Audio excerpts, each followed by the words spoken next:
First impressions of Goa are that this formerly Portuguese colony is very much like the giant Indian states that border it. But Goa, recently elevated to statehood itself, remains quite distinct. Look closely, and you can see in the cultural landscape the marks of centuries past. Goa's present government resides in New Delhi, India.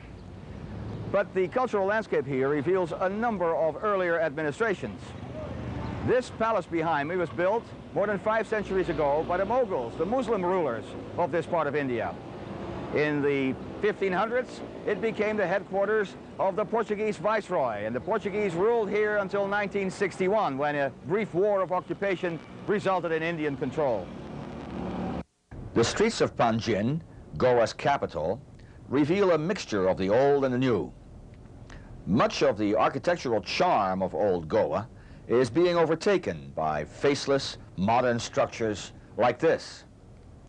But here and there, the historic Portuguese imprint persists in the buildings and in the layout of roads. There is no doubt as to the origin of the balconies along this side street. And somehow the name of the Hotel Republica near the palace has survived. Goa remains about 1/3 Roman Catholic, and churches grace the townscape. Some have fallen into disrepair, as has much of what is called here Old Goa.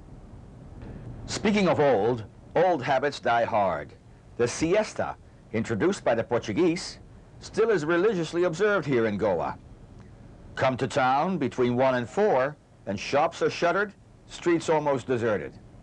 Goa's present and future economy is based on 2 sources of income: tourism and the export of raw materials. Direct flights from Europe are bringing growing numbers of sun worshippers to Goa's magnificent beaches, and resorts are being built all up and down the coast.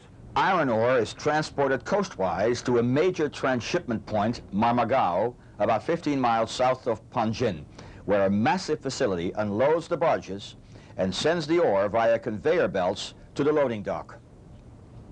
There, it is put aboard ocean-going freighters. Goa's ores go to countries as far away as Taiwan and Egypt. Goa today is by some measures India's most prosperous administrative unit, and its location on the west coast of India has much to do with this. It's a classic case of intervening opportunity. Goa is closer to Europe's tourist market than such popular destinations as the Seychelles or the Maldives. Its future is bright.